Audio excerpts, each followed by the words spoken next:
My parents blew $400,000 on my sister's wedding and setting up her new home, then emailed me the invoice. Their message read, "Please cover this. Pay it all at once or in parts. We appreciate your help." My hands trembled as I stared at the screen, but then, a smile crept across my face, because I suddenly remembered something. And the very next day, they got the shock of their lives. Drop a comment and let me know where you're listening from and what time it is for you right now. I'd love to know who's part of our community. The email sat in my inbox like an unexploded bomb. The subject line was deceptively simple: wedding costs. Important. I was closing a commercial lease deal, the kind that takes weeks of negotiation and mountains of paperwork, but my focus snapped instantly to the notification.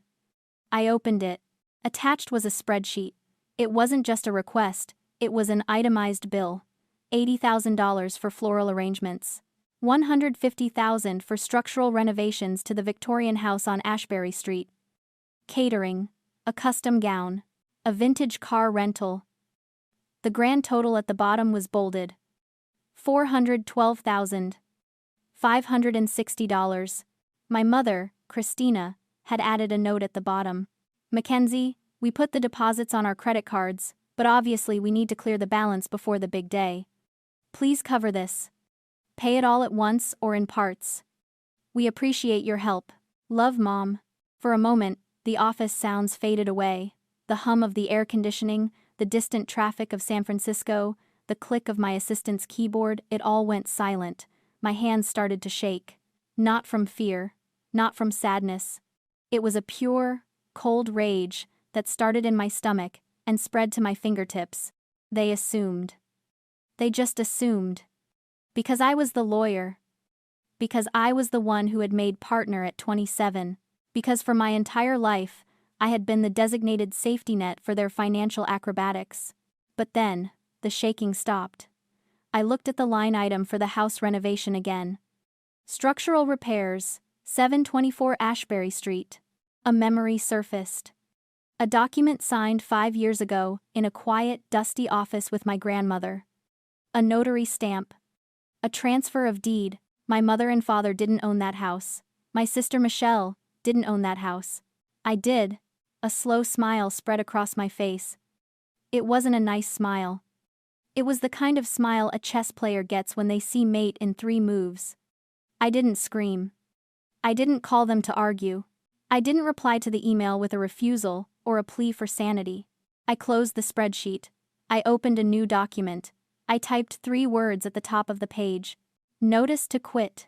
If they wanted to play house with my money, they were about to learn exactly who the landlord was. I sat back in my chair, the eviction notice glowing on my screen, and for the first time all day, I took a real breath. It wasn't relief.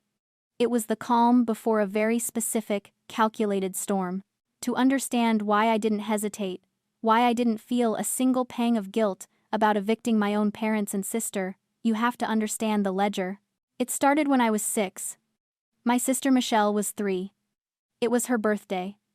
And my parents threw her a princess-themed extravaganza. A pony. A custom castle cake. A hired actress playing Cinderella. I remember watching from the patio door, wearing a hand-me-down dress that was tight under the arms. My own birthday had been 2 weeks prior. We'd had a grocery store sheet cake after dinner, and my father, Kenneth, had complained about the cost of the candles. That was the baseline. As we got older, the gap widened into a canyon. Michelle was the sun, and the rest of us were just debris caught in her gravity. She wasn't malicious. Exactly. She was just oblivious. She floated through life assuming doors would open, bills would vanish, and attention was her birthright. And my parents made sure she was right. They called it supporting her dreams. I called it manufacturing helplessness. While Michelle was getting influencer starter kits, cameras, lighting rings, trips to Tulum to build her portfolio, I was working doubles at a diner to pay for LSAT prep courses. When I got into law school, my mother, Christina, sighed and asked if I was sure I wanted to take on all that debt. "We can't help you, Mackenzie. We have to think about Michelle's brand launch." So I took on the debt. I took on the 80-hour weeks. I took on the sleepless nights, and the caffeine addiction, and the crushing pressure of being the one who had to make it, because nobody was going to catch me if I fell. Meanwhile, they were celebrating Michelle reaching 10,000 followers like she'd won a Nobel Prize. I closed my eyes and let the memories play out like a highlight reel of neglect. The time I graduated cum laude from college, and they didn't come because Michelle had a crisis with a spray tan. The time my car broke down on the freeway at 2 a.m. And my father didn't answer his phone, but posted a photo of him and Michelle at a late-night diner 10 minutes later. The time I needed a co-signer for my first apartment, and they laughed. "We're tapped out, Kenzie. Michelle's modeling classes aren't cheap." I became the ghost in my own family. The responsible ghost. The one they called when they needed legal advice, or help with a tax form, or a small loan to cover a credit card bill because marketing is expensive. And I gave it. Every time. 500 here, 1,000 there. I kept a mental tally. Not of the money, but of the emotional cost. The times I swallowed my pride. The times I let them treat me like an ATM with a pulse. I looked at the invoice on my screen again. $412,000. They weren't asking for help. They were demanding a bailout for a lifestyle they couldn't afford, built on a foundation of delusion. They thought my success was their resource. They thought my hard work was their safety net. But the ledger was full, the balance was overdue, and I was finally ready to collect. The ghost was about to become very, very real. Back in my office, the silence didn't last long. My phone lit up on the desk, vibrating against the mahogany. It was a rhythmic, insistent buzzing, like an angry wasp trapped in a jar. First, a text from my father, Kenneth. "Did you get the email? We need the deposit for the caterer by Friday. $20,000. Don't make us look bad, Mackenzie." Then, a flurry of emojis from Michelle. "Oh my God, Kenzie, the house is going to be fire for my channel. I'm already planning a renovation reveal series. Can you make sure the contractors finish the master bath first? I have a brand deal pending for skincare products, and I need that marble lighting." I stared at the messages, and instead of anger, I felt a sudden, clinical detachment. It was like examining a contract with a fatal loophole. I realized I was looking at a perfect example of what I call the narcissist's math. See, to normal people, taking $400,000 from your child or sibling is theft. It's exploitation. It's something you'd lose sleep over. But my family? They slept like babies. Why? Because in their heads, the equation is completely different. To Kenneth and Christina, I am not a separate person. I am an asset. I am a stock they invested in reluctantly, minimally, that finally matured. They don't see my bank account as mine. They see it as the family treasury. And since they are the board of directors, they decide how the treasury is spent. And Michelle? Michelle is the product. She is the shiny object the family sells to the world to prove we are successful, happy, and elite. Her happiness is the only metric that matters. If the product needs funding, you raid the treasury. It's not personal, it's just business. They honestly believe they are doing me a favor by letting me pay. In their warped reality, allowing me to fund Michelle's life is my way of buying back into the family. It's my subscription fee for their love. If I pay the bill, I get to be the good daughter for a few months. If I refuse, I'm the ungrateful traitor who forgot where she came from. It is a closed loop of logic that creates a fortress against guilt. They don't feel bad because, in their math, I owe them. I owe them for my existence. I owe them for the roof they kept over my head even if it leaked. I looked at the eviction notice I had just drafted. It was sharp, legal, and absolute. But I couldn't send it yet. I needed everything to be perfect. I needed the deed, the original transfer documents from Grandma Christie, and the timeline of their unauthorized renovations. I needed to catch them not just in a lie, but in a felony. I needed time. I picked up my phone. I didn't type, no. I didn't type, "Are you insane?" I typed, "Received. Reviewing the numbers now. I'll have a definitive answer for you by Friday." It was the perfect non-answer. To them, reviewing the numbers meant I was moving money around to make it happen. To me, it meant I was loading the gun. Kenneth replied instantly with a thumbs up emoji. Michelle sent a heart. They thought they had won. They thought the ATM had dispensed the cash, and the transaction was complete. They had no idea that the machine was about to eat their card. On Thursday morning, I drove to the Victorian house in San Francisco. My stomach was a tight knot of apprehension. I knew what I would find, but knowing it and seeing it are two very different things. As I pulled up to the curb, the sound of power tools drilled through the quiet neighborhood air. A dumpster sat in the driveway, already overflowing with debris. I walked up the steps, stepping over a discarded chandelier that had hung in the entryway since 1920. It was shattered.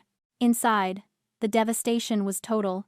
A construction crew was tearing up the original oak hardwood floors, the ones my grandmother had polished by hand for 40 years, splintering the wood to make way for white laminate.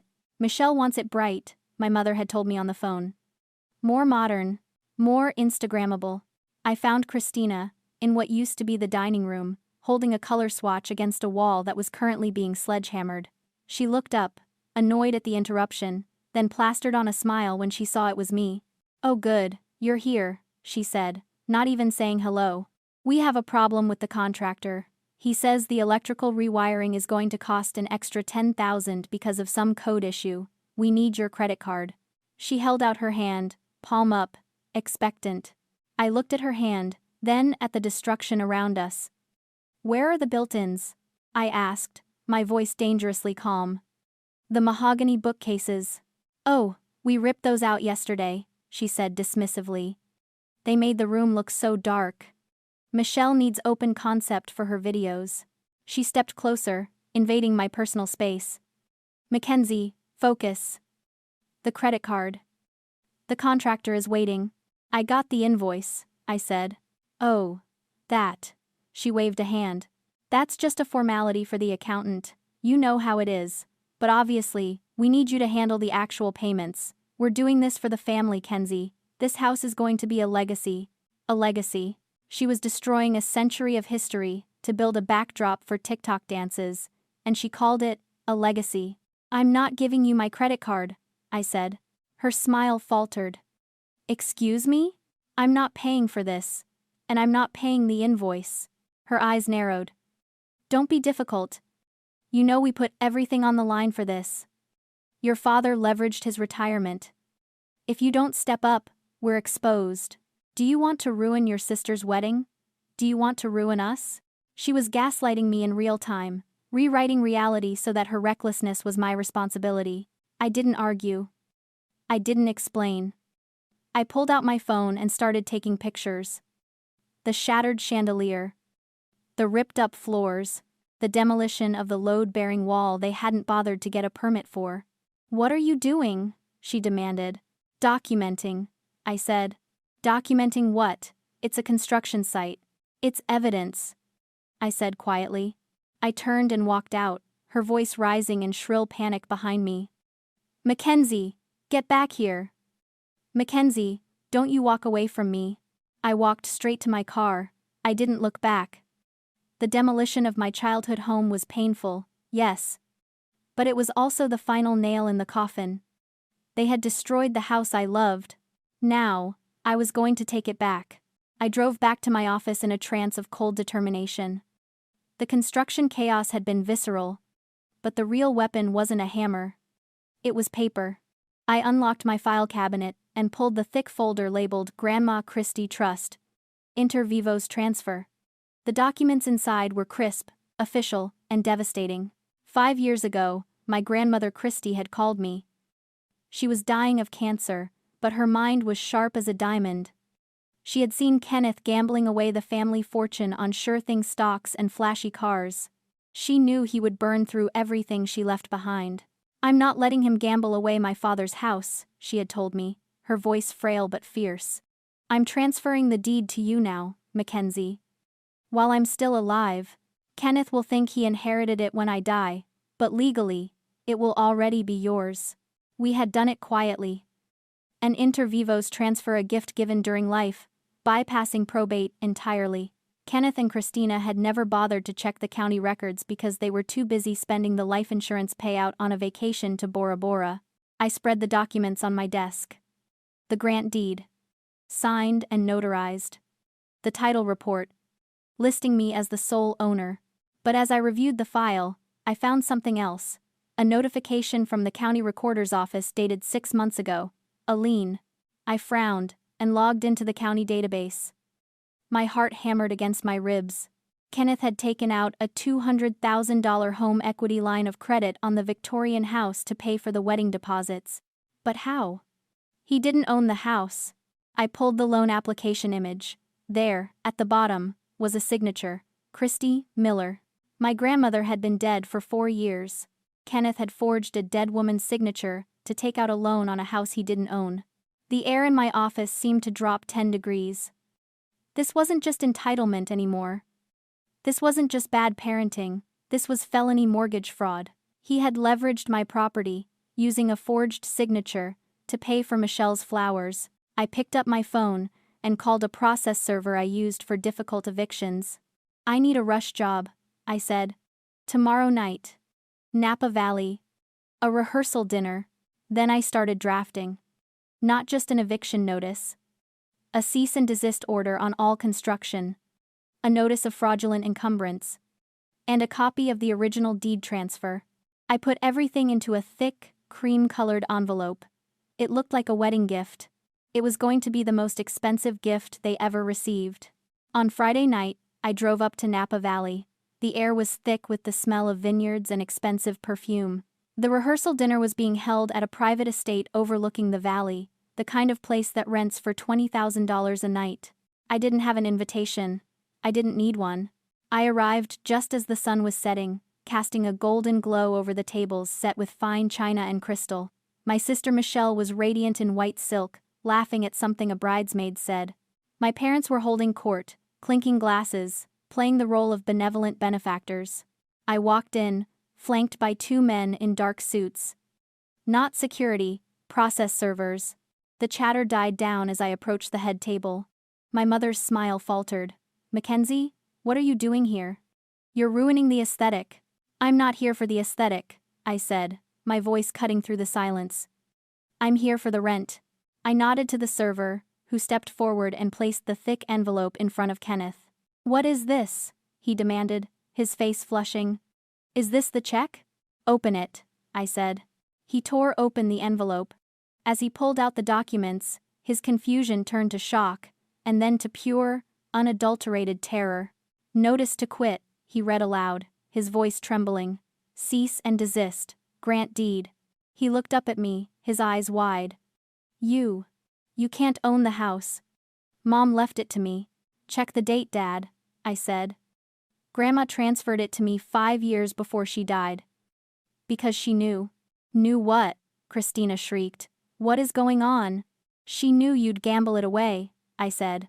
"Just like you gambled away your retirement, just like you gambled away my college fund." Then I pointed to the second document. "And she certainly didn't sign that loan application 6 months ago." "Did she, Kenneth?" The color drained from his face. The guests were whispering now. Michelle looked like she was about to faint.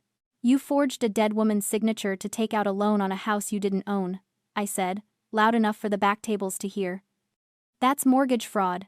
That's a felony." "You're ruining my wedding!" Michelle screamed, bursting into tears. "How could you do this to me?" "I didn't do this to you," I said calmly. "They did. They spent money they didn't have on a house they didn't own." I looked at my parents. They were small now.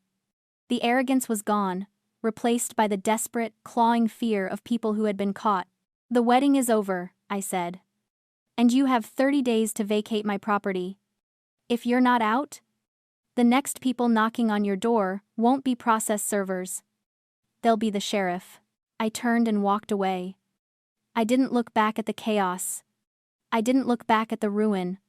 I walked back to my car. And for the first time in my life, I felt completely, terrifyingly free. 30 days later, I stood on the porch of 724 Ashbury Street. The air was crisp, and the sun was setting, casting long shadows across the neighborhood. The house was quiet. The eviction had been enforced. Kenneth and Christina had packed their things into a U-Haul, supervised by a sheriff's deputy, They were living in a 2-bedroom rental in Daly City now, their social standing in ruins. The fraud allegations had made the local news, and Michelle's influencer career had imploded the moment the truth came out. Turns out, brands don't like associating with people who finance their lifestyle through elder abuse and mortgage fraud. I unlocked the front door and stepped inside. The smell of sawdust still hung in the air, a ghost of their renovation attempts. The floors were damaged, yes. The walls were scarred. But the structure was sound. I walked through the empty rooms, my footsteps echoing against the bare subfloor. I went into the dining room, where Christina had demanded my credit card. I went into the living room where my grandmother used to read to me. I expected to feel lonely. I expected to feel the weight of the silence. But I didn't. I felt light. I felt like I could finally breathe without a weight on my chest. I wasn't the ATM anymore. I wasn't the safety net. I wasn't the ghost. I was the owner. I walked back to the entryway and sat on the bottom step of the staircase. I pulled out my phone and dialed a number. "Hi, is this Thompson Restoration? This is Mackenzie. I'd like to schedule an estimate. I have a Victorian that needs some love, and I want to do it right. Original materials. Respect for the history." I hung up and looked around. This house wasn't just a building. It was a symbol. It was proof that merit wins. It was proof that you can't build a legacy on lies. And now, I was going to rebuild it, my way, for me. Sometimes, the most expensive thing you can buy is your own freedom. Have you ever had to buy your way out of a toxic relationship? Tell me your story in the comments. And if you believe in standing your ground, hit that like button